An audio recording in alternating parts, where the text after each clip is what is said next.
Hi, it's Steve Hargadon, and welcome to the closing keynote of Library 2.013. This is kind of a sad, happy occasion. It's so delightful to have Dr. Jocelyn Cranefield here. Sad to think the conference will be over in an hour. Thank you so much for being here, Jocelyn.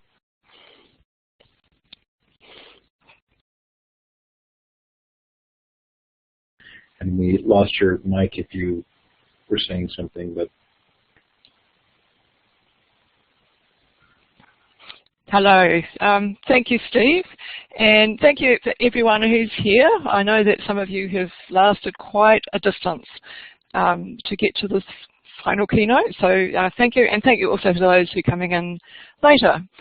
My name is Jocelyn Cranefield, and I'm based at Victoria University in Wellington in New Zealand. I'm just going to show you this now. So I'm glad to take this part over, Jocelyn. Quickly, good, thank you, Steve. Thanks. Yeah. Thanks to our sponsors and supporters. So appreciative of San Jose State University, Follett, Blackboard Collaborate, EdWeb, and all of our great partners. This is a chance for those of you in the room to indicate where you're participating from. Look to the left of the map. You're looking for the star icon. Click on it twice, then click on the map. Of course, we have folks in New Zealand, Australia, North America. The fun of these events is just seeing people from all over the world connect in such positive ways. Okay, please feel free to keep indicating in the chat where you're participating from. But now, Dr. Cranefield, the time is yours. Thank you, Steve. Kia ora from New Zealand, and welcome to all of you. And again, thank you to those who are here now and those who are coming back to look at the recording. So as Steve said, I work at Victoria University in New Zealand. I'm a senior lecturer there, and I work in the area of information systems, which is really all about people, information technology, and organisations. My colleagues here run a national master's program in information studies, and so we do see a lot of people in the library area, and I'm sure that we possibly have some of our graduates listening today. I'd also like to thank Professor Sandy Hirsch, for inviting me to speak to you today. So anyway, well, now that you've had a few seconds to look at this picture, you can probably tell that it's an inverted map of the world. And here's New Zealand, okay? So we're right at the top, or at least that's how we like to think of it. We're actually ranked 15th in the top 15 on the World Happiness Index. So in fact, it's not just wishful thinking. But I've actually started off with this map, not just because it shows New Zealand at the top, or nearly at the top, but because this image is linking with a theme that is going to come up in my talk, which is information blindness, and how we often fail to recognize information that maybe is right in front of us and it's really relevant to us, just because we're looking at things in a different way. So maybe we don't see information that's relevant to us, and it can just sometimes distort our understanding. So why does this area of study interest me? Well, in fact, I'm a relatively recent academic, and before coming to the university, I did a number of different things. I worked as a television director and floor manager. I developed museum exhibitions, and I even worked as an education publisher. And something I must mention for you people is that I once had the enviable title of Clerk Grade 2 in a library, a government library. So what do these things all have in common? I think that the common thread has really been that these jobs have been, for me, about connecting up ideas and knowledge with different groups of people and helping to make that knowledge more relevant to them. So I'm sure that's familiar to many of you. That's what many of you do in your day-to-day jobs as well. And in my case, it's also influenced what I see as being relevant for research. and that's what I'm going to talk about today. So this is, I'm going to talk a bit about my experience studying online communities and investigating how knowledge is transferred in online settings. At this stage, I'd just like to make a distinction between knowledge that's simply shared online and knowledge that makes a difference. So something that actually has some impact. And that's a question that I've been really interested in my research. So how do new ideas contribute to change? Particularly, what is the online aspect of that, and what role do people play in that? So the key theme that I will start with and come back to is around information blindness. So how this actually arises from human nature, and but I'm going to argue that it's actually being made worse today by some technology aspects, and particularly by some of the algorithms that we see when we're searching for information. And because this is a problem, we often rely on online communities. So hence their importance. And I'm going to talk about how we need to see online communities a bit more clearly, and how we need to see the roles that people play in those communities more clearly, because they can impact tremendously on knowledge transfer. Right. I'm wondering if anyone can guess what we're looking at here. If we have anyone. Let's see. Any guesses? Rocks. It's a desert. Okay, we're getting some Mars. Very good.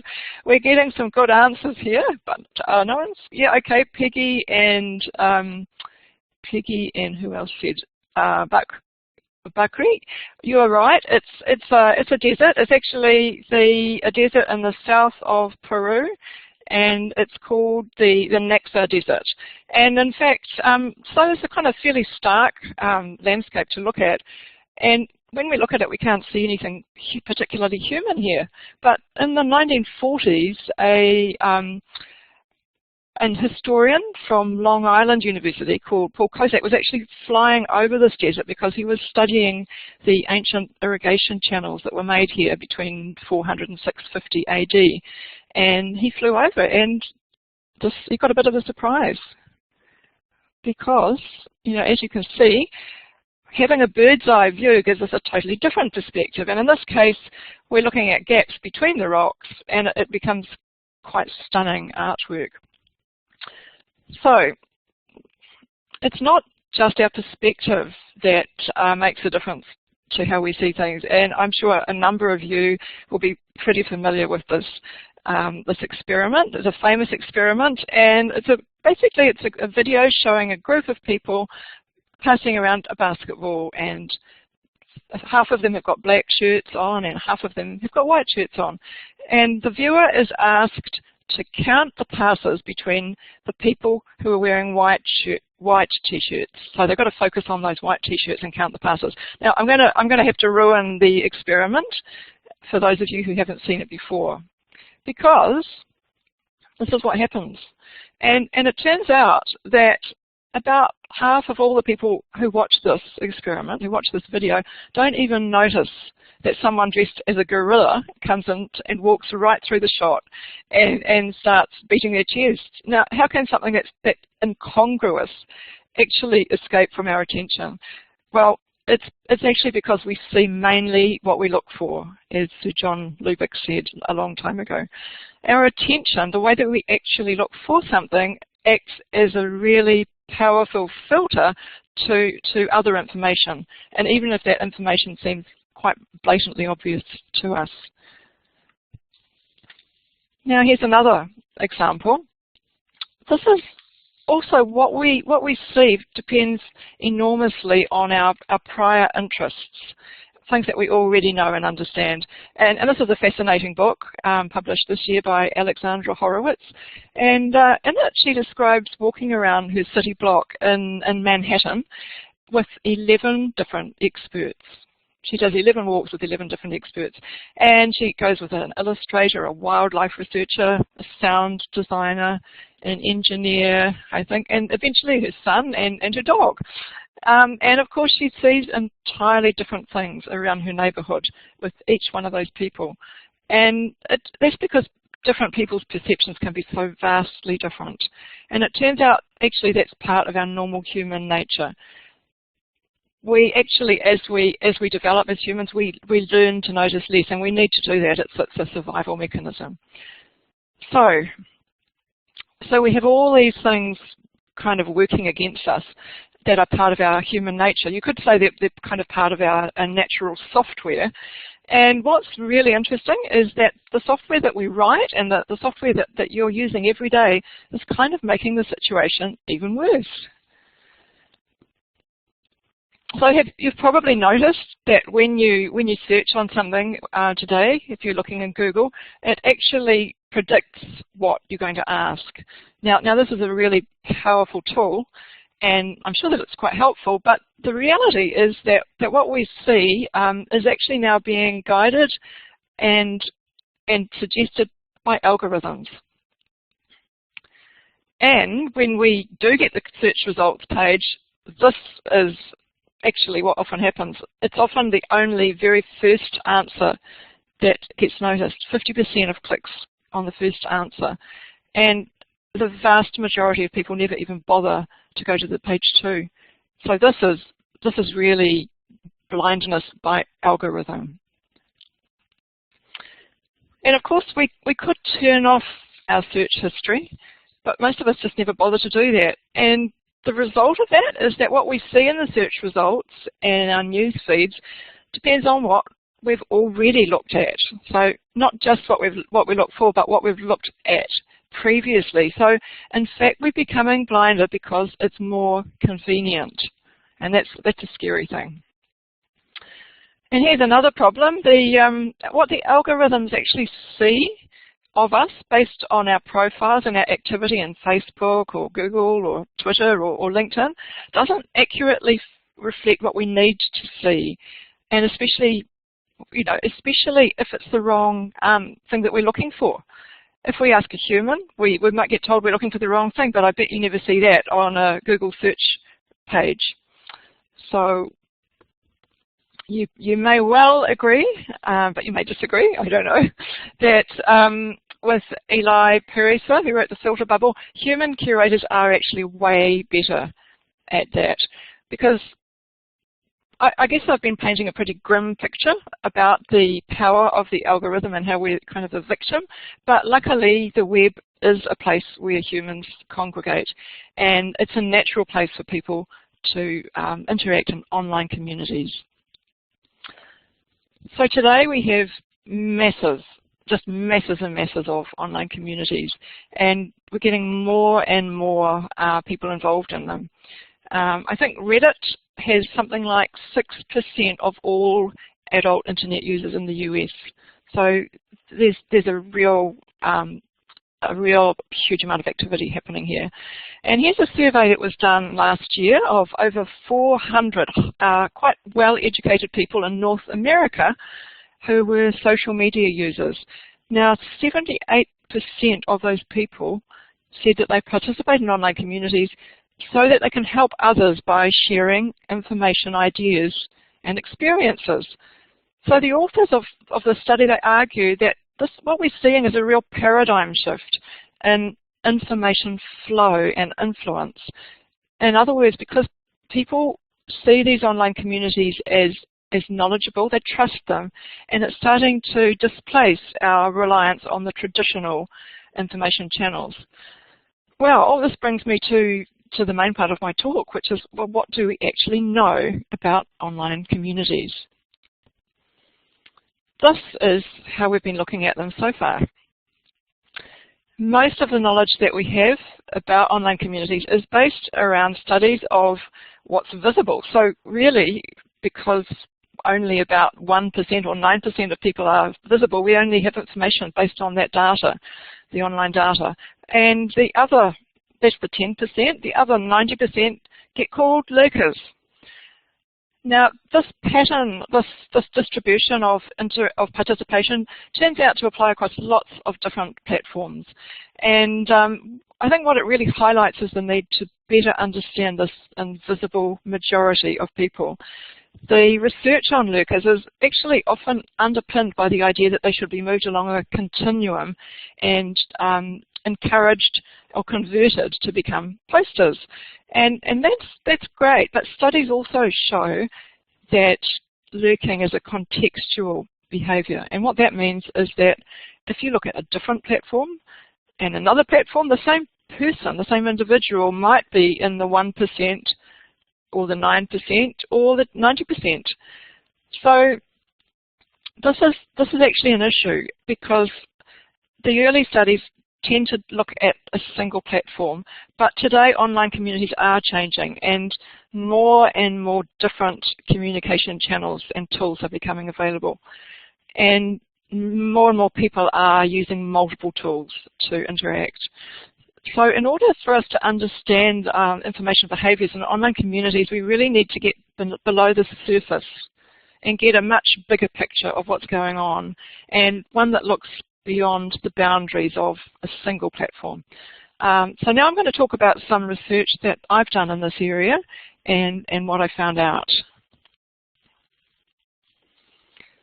Okay, so the setting for my research was a government-funded professional development program for New Zealand schools, and it went for 3 years. And the aim was to build capability in using ICT for teaching and learning. And one quite interesting thing about New Zealand is that we have a number of schools, a lot of schools with a fairly small number of teachers.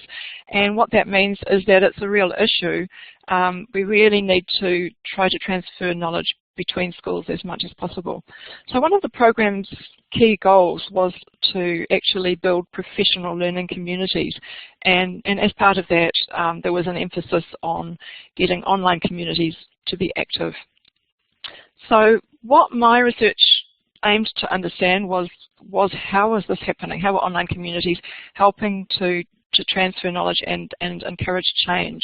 So I looked at 3 clusters of schools where there was a lot of activity in online communities, or had been reported, and I interviewed something like 45 people and also looked at online data. So before I tell you about what I found, just a little bit about what kind of knowledge am I talking about here, because knowledge actually could be almost anything. So what I did is I talked to people, I looked at official documents to work out what professional knowledge really mattered in this setting. And well, it turned out that it was not just about training people how to use technology and computers. There were 3 real key themes that came out, and as you can see, it really was about a whole new way of teaching. The key one was becoming a facilitator of learning, so the teacher had to slightly reposition their role, or in some cases more radically reposition their role, rather than being a leader or an instructor to being a facilitator, and they had to understand why and how to do that. The second theme was about using IT to support student-led learning. Again, why and how. And thirdly, it was about developing learning skills. So rather than filling people with knowledge, developing reusable learning skills. So for quite a few of the teachers, that was a significant shift, because it wasn't about adding on new knowledge. It was actually fundamentally about a change in how they thought about their role and what they did.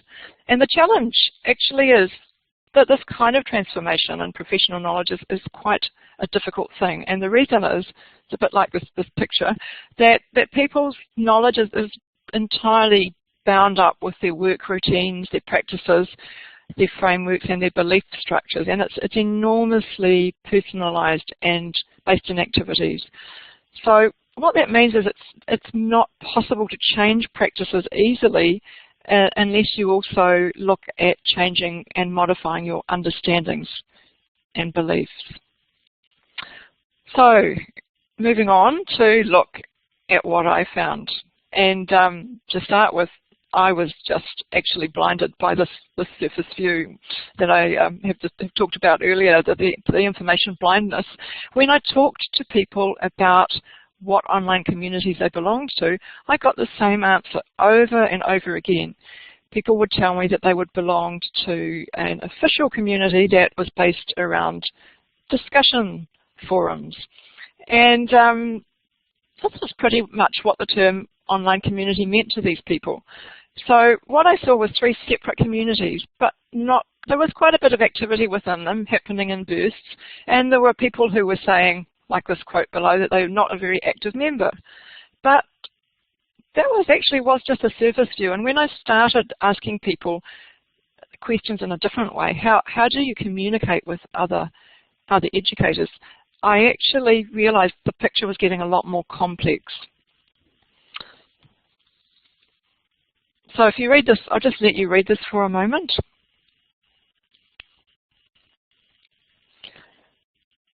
So this is what Tina, who described herself as a lurker, said about the impact that bloggers had on her. It actually soon became quite clear that people in the community, not all of them, but a number of them were active either blogging or reading blogs. And you can see here that the passion of the bloggers was having an impact on Tina. But, well, she wasn't a blogger, so doesn't that just make her a lurker? And in fact, no, it doesn't, because this is what she went on to say next. She said, I will Skype Sue. Sue's an active blogger, and I'll say that was a really good idea. I might talk to her about it, and I often might try that out in my room. I'm picking up ideas, and if they work, I share them with other people.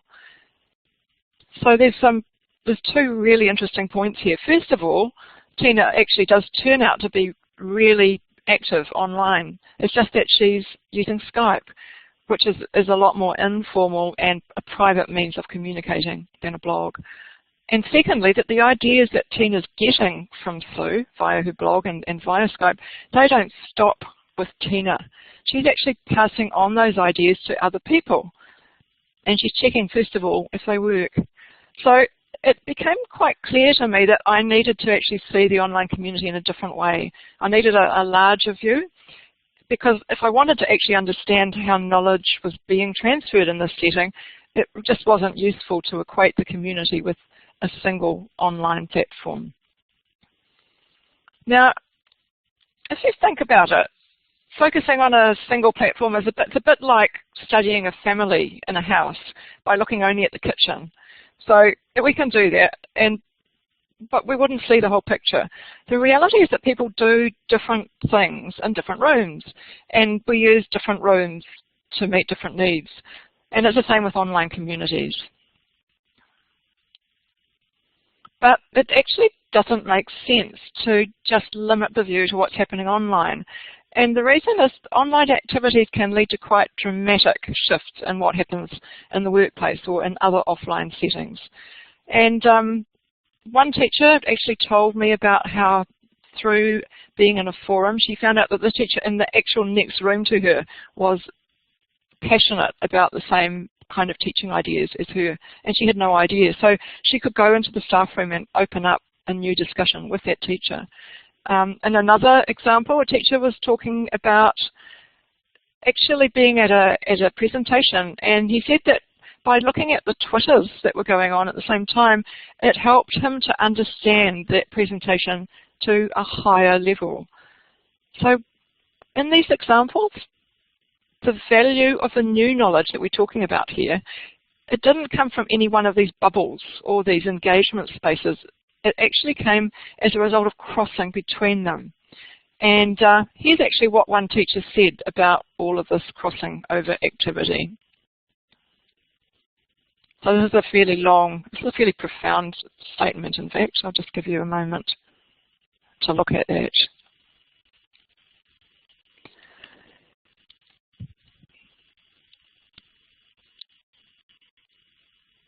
So someone's asked quite an interesting question. I just popped over and looked at the conversation. It's interesting because the culture in the staff room was, in fact, that people did not previously talk about teaching practice in the staff room. And if you think about traditional teaching, people are pretty isolated in their room. They're alone with their students. So it's actually remarkable the difference that having online setting can make. Okay, so because Tina, oh sorry, it's not Tina, there's another teacher. this teacher needed to redefine her thinking as she moved between spaces. And what actually happened is it helped her to gain better clarity about what she thought and believed. So you might ask, well, what's actually different from before? Didn't it actually happen before? Didn't people move between different spaces? And yes, that's true. But in this setting, there was such a dramatic increase in the number of engagement spaces in this community that it actually had quite a profound impact, and it was in three different ways. First of all, there was an increased rate of professional dialogue, and that extended outside of working hours into the evenings. And secondly, there were a lot more spaces that were ones that required reflection. These spaces all had different cultures of use that were linked with them. And thirdly, it created norms and expectations. So it became expected that people would talk about teaching and pedagogy and what they did. And so the key message is that once we stop looking at these individual spaces or platforms and we shift our focus to the bigger picture of the activity and the crossing between these spaces, we actually start to see the community more clearly. And the key roles and relationships also become much more easy to see. So now, I'll talk about that in a minute, but first of all, we'll just have a look at the overall structure of these communities that were in this study. So this is how it firstly looked to me when I first looked. This is the surface view. But if we rearrange things a bit, just to take into account of what was happening outside of the official communities, and in the blogging community, we can actually see that there's a global blogging network that's sort of connecting up these different communities. And this is the big picture. So now we can see how the three communities actually were connected. They weren't directly connected, but they were connected indirectly through a small group of people who we can see in the blue in the middle. And this is a group of knowledge brokers who were also connected quite closely with the blogging community. So now let's look a bit more closely at this group of brokers. So it took me a while to see the two different types. I've called them connector leaders and follower feeders, and I'll explain this in a minute. But the connector leaders were very visible online. They were very actually easy to see, and people talked about them a lot in the interviews. The invisible ones, the follower feeders, were actually very invisible, which is where I will be talking in a second. So the key thing about both these roles is that they were non-official roles. They were emergent roles that had occurred over a 2 to 3 year period, and these people basically operated in different habitats, and they had different customers, but they were mutually dependent. So let's have a look at the connector leaders. So here they are in red. These people were really core members of that blogging community, and they followed and corresponded with what I call alpha bloggers, people who were quite not prominent. They authored their own blogs, and in that sense they were local thought leaders and advisors. They made themselves really available to get support through after hours, instant messaging, Twitter, other channels, email. And the interesting thing is that they were outward facing, and that they primarily identified as members of the blogging community. So if they had a problem, they said to me, well, we really need to go to that community to get help. Okay, so they were kind of leaders, and they fed knowledge to the non-blogging followers. And this is quite interesting because they did it even though they used very sophisticated means like RSS feeds themselves. They knew that a lot of their followers did not, and so they would send things manually using email and using IM. And this is a hero moment for those of you who are librarians. This comment was made by a teacher who was not a librarian, and she said, it's like some nice librarian comes up and says, there's 15 books you might well be interested in. These guys have filtered out a whole lot of good stuff, so I can focus on reading and thinking about it. So you will be quite familiar with this activity. Let's just look a little bit more closely at what these people were doing. So here's the key activities that I found that the connector leaders were engaging in. And I'm calling them connector leaders because they connected people as well as being thought leaders. They were quite actively made introductions.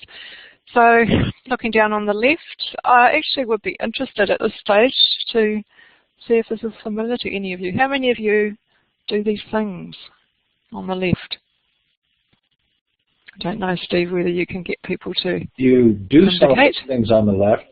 You can click on the green check yes or tick, the green tick. It's under the fourth icon over in the participant window. It's a yes-no selection.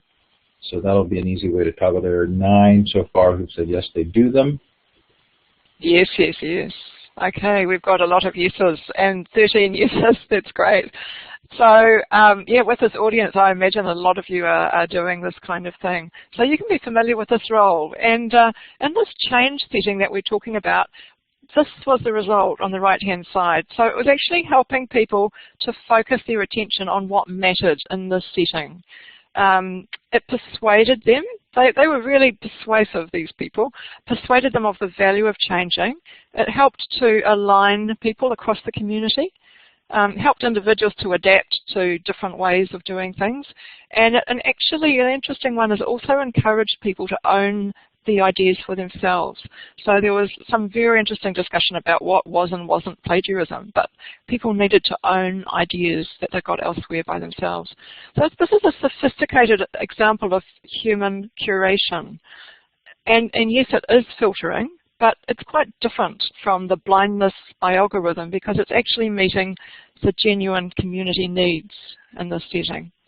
So now let's look at the invisible brokers.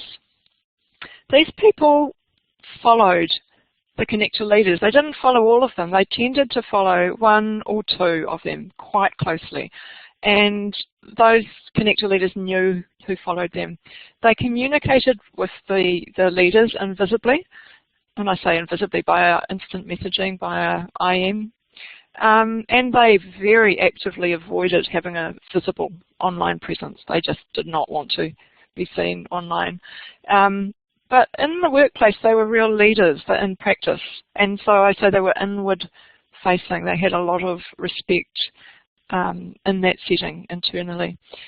They fed the ideas that they got. They fed on the ideas from the blogging community, and they fed those on to their followers, but they made decisions about what to pass on. They were very much making choices and filtering. So really, if we look at what they're doing, they're actually being brokers across the online-offline boundary. And we can see, actually we can't see what they're doing online, and that's the challenge. How do we see what they're doing offline? It's actually invisible. That's the interesting thing. Here are some examples of what these people said about themselves. I'm going to give you a little bit of a moment to look at this. Some people are recognizing this too. Okay. This is amazing, really. These people were really quite self-deprecating when they talked about themselves. They really were playing a critical role, and yet they didn't see much value in what they were doing. You can see that they were very reluctant to pass on or to make a comment in public. Although, interestingly enough, they will put a comment on a closed forum. But they had a tremendous sense of duty towards their workmates. And in that sense, one of them said they've got to go out seeking more information to give to them. And actually, you probably recognize that food chain language. I was fascinated that people really were using words like parasite and feeding quite a lot when I talked to them. That was an interesting thing. And so here's a really interesting example of these people at work. So let's have a look at this. On the left-hand side, we can see a forum. This is a forum in the official community. And the forum people are talking about web quests and how great web quests might be to use with students. And Susan agrees with it in theory, but then she says that web quests are actually impractical. So she kind of disagrees. Now, Eric, who's actually a lead teacher at another school, but not a blogger, he challenged her view, but he did it in instant messaging. He did it in a private space, and he offered an alternative. He basically said, you're being a bit of a purist. Here's a way to modify and adapt what you're doing. So she started testing things out in her classroom based on Eric's suggestions. And then he came back and they talked a little bit more over instant messaging. They're in different schools. And really interestingly, he eventually came in using instant messaging into her classroom and interrupted and said, hey, I hope you're working on the web quests. So he's actually reinforcing quite strongly that change. And what is really interesting is if we frame this from the perspective of lurking, we see things really differently. So what we see in the forum is Susan being a slightly negative, fairly inactive participant, and we don't see Eric at all.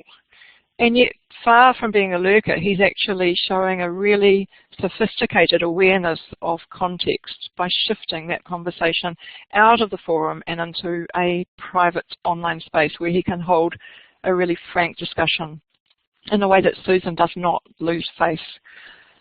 So I think this shows that if we can focus on this crossing, this boundary crossing activity and look beyond the obvious online data source of the forum, that we can actually start to see what's really happening.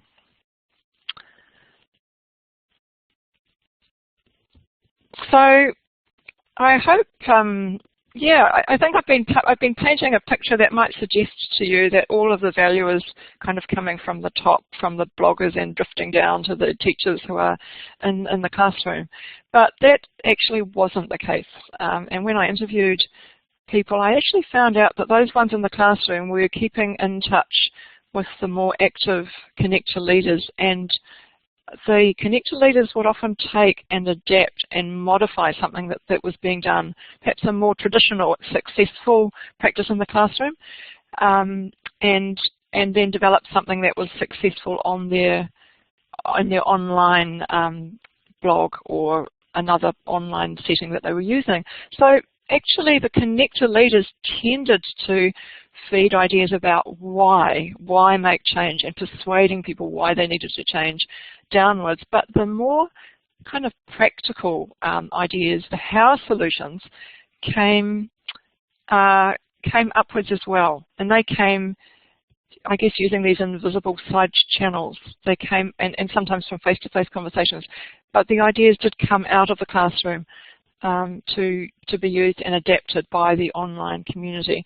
So I hope that you would agree with me that these invisible brokers provided absolutely tremendous value. So I'm just going to raise a real issue here, because the really scary part of this whole thing was the invisibility of it. And it turned out that not a single principal, that out of all the people I interviewed, not a single principal could see the value of what was happening in this situation. The people who were the followers could not really see the value that they were providing. And so they didn't see the value, and they didn't even notice what the people were doing. And I guess that's not entirely surprising, because they were actually even more invisible than the guerrilla. But it does pose a real issue when you've got something enormously valuable going on. So what should we do about this? So this almost brings me to the end of my talk before I open up for questions. So what kind of lessons can we take away from this study? I think the key thing is that we do need to look beneath the surface. So we've got to recognize that communities today are really multimodal, and they're online as well as offline. There's not a lot of point just looking in one place or one dimension. And a lot of the value and the activity happens between the spaces and not just within them. And of course this does raise a real problem. It's like, well, how do we see this? How do we study this? I don't have the answer to that, but I think it's a very important challenge. So, and this is, I think, where you can also play a part, those of you who are listening today. I think we all need to watch out for the invisible guerrilla. We need to look out for people who are adding value, and we need to look out for brokers who are playing key roles who may be invisible. Maybe talk to them, maybe ask people who's making a difference. And recognize interdependencies between people as well as individuals. Even amongst the connector leaders, they were different. And I had one pair of bloggers who talked about each other and how they were like yin and yang, and how one was more focused on theory and one was more focused on practice, but how together, I guess that ecosystem analogy works really well. The symbiosis of it, the interdependency was really important.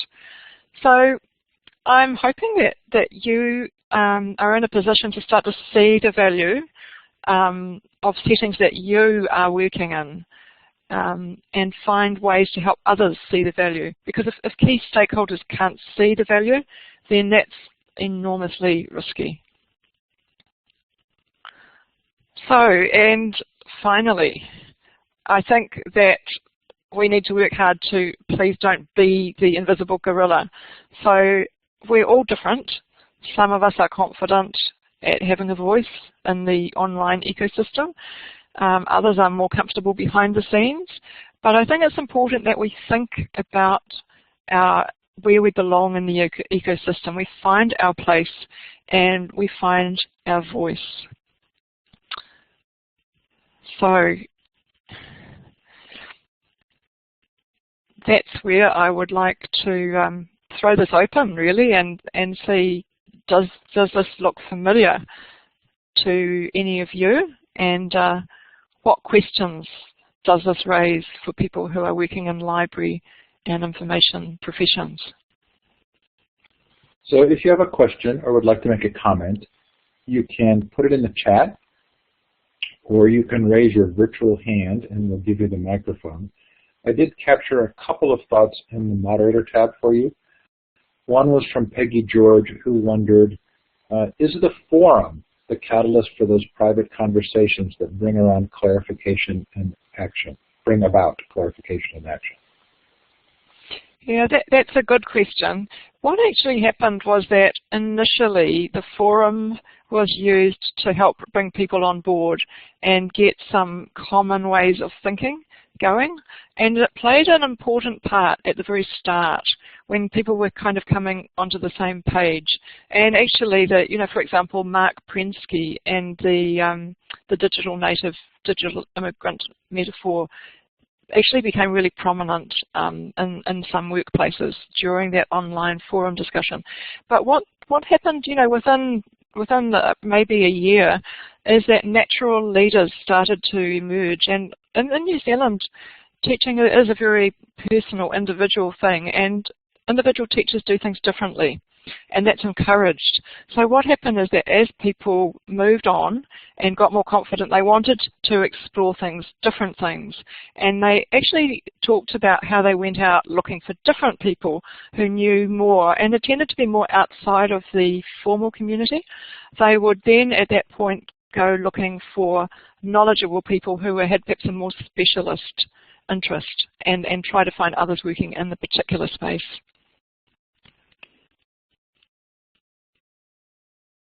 Sorry, Jocelyn, there was a question by Audrey who says, what about when you are the invisible gorilla at your own school but not elsewhere? That's a good question, Audrey, because actually I met someone who was in that exact situation. It was dreadful. It was a really influential person who was getting a voice online. So I guess they were actually part of a national blogging community and quite respected in that setting. But within their school, there was some resistance.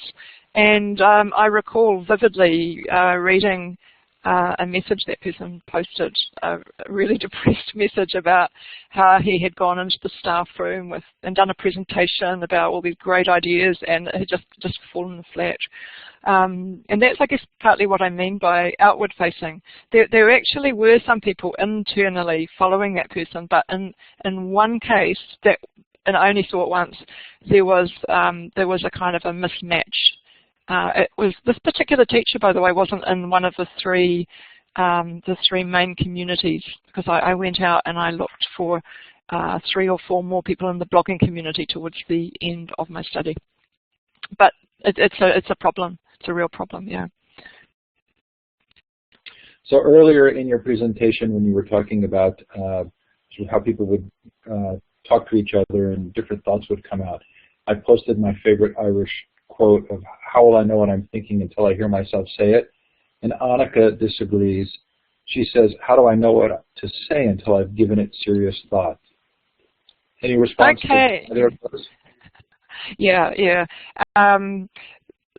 Really good point. So what people did is they did a lot of rehearsal, and there were some rehearsal spaces as well. So I would find that people would sometimes post an idea in a semi-protected space or using email. These are the ones who were not confident, okay? These are more like the followers who wanted to post in a forum. But actually they would take their idea into the staff room and they might talk to somebody about it. Or they would use instant messaging in Skype to share an emerging blog post. So they were, and in that setting, they were being challenged to justify, why are you doing this and how are you doing this? But the process of all of that work, and I guess it's a bit like drafting and redrafting, except that different spaces work differently. That did seem to help people to understand what they thought. But it was different with the confident bloggers. They would just go out there and post what they thought. So Peggy wants to know where your research is published. Okay, it's published, Peggy. I'm going to have to recommend an algorithm to help you. But I'm happy to send you links. But either you could look at my page at Victoria University on my staff page, or you could use Google Scholar or just a Google search. And unfortunately, it might initially show up the name Jocelyn Wildenstein, which is unfortunate. But you should find me there, because I don't think there's another Jocelyn Cranefield who's... Okay, there it is. Yep, Peggy's found the link. Thank you. So Jocelyn, I'm curious, do you see any connection between the actual act of sort of conformist schooling and the concern about speaking up or being confident in your own beliefs or thought processes? Yes, I think that it's a very good question. If the school wasn't coming wholeheartedly on board with something, it was really hard for people to speak out in their workplace about what they thought. But there were early, if you like, early adopters, early thought leaders, and that blogging community, and I call it that even though they were using lots of different channels, that was really a supportive environment for them to start to develop, if what you might say, a dissenting voice. But when the schools involved in this particular program were committing to change just through virtue of being in the program. But having said that, I did find that in one or two cases, a principal might be quite close to retirement, and they just didn't really want to deal with rocking the boat with resistance to change. And in that case, the people who were the thought leaders internally would have a much more difficult time. I wonder if there's an even deeper connection. If we sort of expect students to learn the same material at the same time over the course of their studying, there is sort of a negative pressure against being different or thinking differently. Do you think that plays into the whole model as well? Yeah, I think that it would. And this is where I'm in a slightly different setting, because in New Zealand, there is quite a long history of believing, teachers are independent professionals. So, we haven't really had that teach to the book, whole class teaching thing here. But I would think that, yes, it's a significant issue and problem. It's, when I used to work in educational publishing, there was a demand in schools for, if you like, written scripts for teachers to help them. There was, I think, a little bit more difficulty in finding the voice. And I've also read research done in Malaysia, and a similar thing. It was very, very difficult. If people have got a different way a sort of a top-down way of teaching, a whole class way of teaching, yeah, it's going to be really hard to get that change happening. So we're in question and answer mode. If you have a question for Jocelyn, you can put it in the chat, or you can raise your virtual hand and we'll give you the microphone. I'm going to clap for you again, just because it's so hard to find that darn applause button. I'm going to tell people underneath the smiley face, hover over the smiley face, then go down to applause. Oh, thank you. Thank you. I hear the applause. Thank you. Thank you, everybody.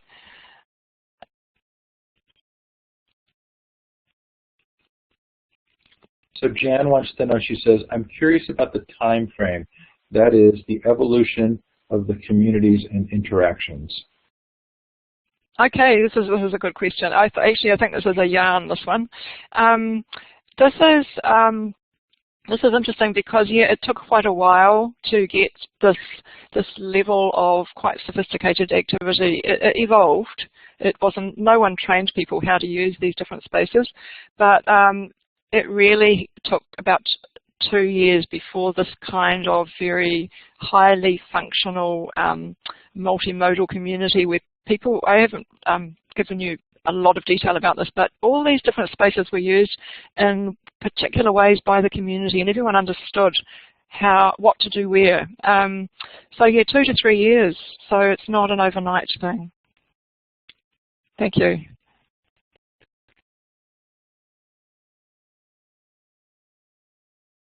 Thank you, Karen. Thank you. Thank you, Jan. And Julianne. Oh, great. Yeah. So I'm interested in the degree to which certain tools, technologies really reshape culture, and then we reconstruct our activities based on those cultural changes. So it feels to me like there's a little bit of a direct line from the technology to culture change, and from the culture change to what we think education should do. Is this a pretty significant moment in terms of technology? Yeah. I spoke to the program director of the program, and basically just this sort of explosion of technology, I think, made a huge difference. And she said we're trying to manage on shifting sands because the technology was exploding, and yeah, with that came technologies that actually had an established culture of use. And so if we look at, say, Twitter, that was actually a safe place for people to be like non-professional if they wanted to, and like tell slightly self-deprecating jokes, or they could skite about what they were doing. And you know, you can't do that on a blog. On a blog, you've got to be profoundly professional, and you've got to actually say something that's your original idea, maybe combine the ideas of other people, but you've actually got to justify what you're saying. So yeah, I really think this made a difference. The culture that came with the technologies helped shift things and free them up and get conversations happening and make people relax a little bit more and find ways of being supported. You know, I actually have direct history here, because when we started Classroom 2.0, we noticed a really significant shift from blogging, which often had an acerbic kind of all caps anger to it sometimes. Wow. In the Classroom 2.0 environment, there was much more of an opportunity for short responses, not the same pressure to be seen. It felt like it was a kinder, gentler place. And I think in part we tried to make it a kinder, gentler place, but I think the technology itself allowed for less posturing, and I felt like there was a pretty significant shift there.